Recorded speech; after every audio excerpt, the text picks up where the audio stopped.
осы балалық шағыңызға енді қайтадан оралайық. Сол енді қиын болғанын білеміз сіздердің бала күндеріңіздің. Бірақ сонда да енді бір Мұқағали атамен бірге сыныптас болғаннан кейін сіздерде бір ортақ бір естеліктер бар ғой, сол естеліктеріңізбен бөліссеңіз. Мен Тоқсанбаев Есімқұл, қазіргі Райымбек ауданы, бұрынғы Нарынқол ауданы, Шәлкөде Қарасазға жақын ауылда туып өстім. Мұқағали екеуміз 8-ші сыныптан бастап бірге оқыдық.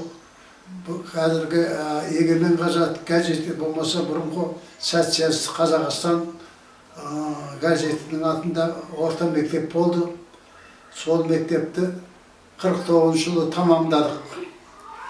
Нарынқол орта мектебінде бізді апарып 17 бала ұл қыз болып 17 оқып едік. Содан Нарынқолда естім Келекеева Рысжан деген бір кемпір қалды дейді, ол барын жоғын білмеймін. Әлем Мұқағали өзі солай сергек. Мен интернетте жаттым. Ол өзінің ескі кішкентай там үйінде болды.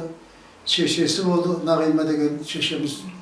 Сондықтан ол балалық шақ бізде болған жоқ.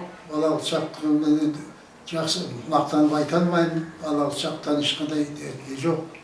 Киерге киім, ішерге тамақ деген болмады. Дегенмен сол Мұқағали өзі бауырмал еді. Кейде біз қарнымыз ашады. Жаңағы интернеттің тамағы деген не дейсің?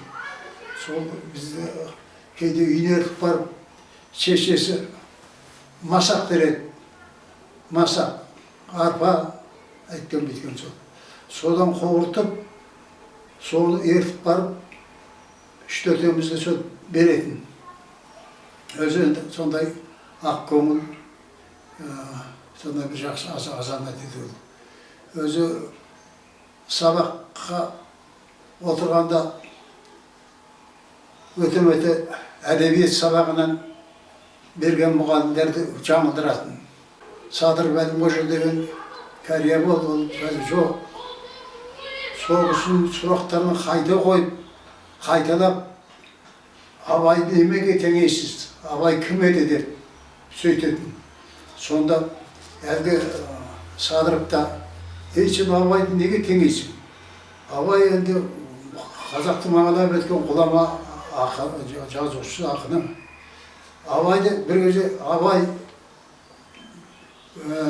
тең Гималай деп айтқанбыз. Сол Гималай шығар деп. Ал енді өзі қазақ тілінен, қазақ әдебиетінен өте жақсы оқыды. Бұл өзі бізде кітап болған жоқ. Жазу дегеннен де әйдеу азап болды. Ал енді мен сол кезде есепке кішкене жақсы едім. Ол кейде артында отырып маған қасыма келеді. Әй, Есімқұл, ашыңыз мұны, көріп алайын. Көріп алады, бүйтеді. Сөйтіп, ол сондай зерек деді, сондай өсті. Енді ана шешесі, Нағима деген шешемізді көрмейсің сонда.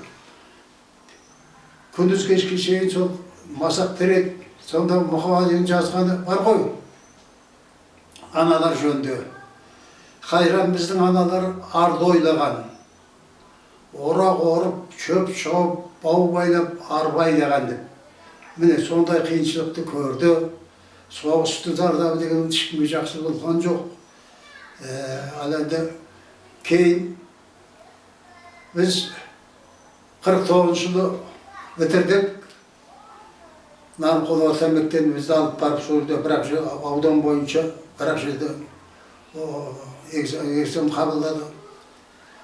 Содан күзінде үшеуміз 3 жыл Мұқағали Ақатаев, мен Есімқұл Тоқсанбаев, Ахмет Сыдық деген Қарасаздікі ода. Үшеуміз осы институтқа келдік осы жерге. Онда институтта жаңағыдай конкурс, анандай оқу жоқ, барлығын қабылдады. Мұқағали журналистика факультетіне түсуге документін өткізді. Ахметов Сыдық медицинаға өткізді. Мен ауыл шаруашылық институтына өткіздім. Бірақ тағдыр бізге ол институтты бітіруге жазбапты. Мұқағалидың өзі бір сөзінде бар ғой. Мынау журналист мен оқитын, мен оқытатын журналист екен, мен одан оқимын мен оқытуым керек деп. Сондықтан зерек, алғы жақсы азамат болды. Бірақ та еш уақытта мойыған жоқ. Әкесі соғыстан қайтпай қалып, жетім өсті. Жалғыз шешесінің қырауында. Сонда мойыған жоқ. Әлгі үйрек ұшып қаз қонған қайран қара сазым ай деп, сол қара сазын өлімге қосты. Шәлкеден өлімге қосты. Кейбіреу айтады, Мұқағали ішіп кетті. Мұқағали өстіп кетті, бүйтіп кетті. Енді неғымайды ғой, бағаламайды. Кейін ғана кішкене бағалап қазір Мұқағали жоғары дәрежеге қойды. Міне, анау 49 жыл түскен суретіміз еді Алматыға осы келгенде.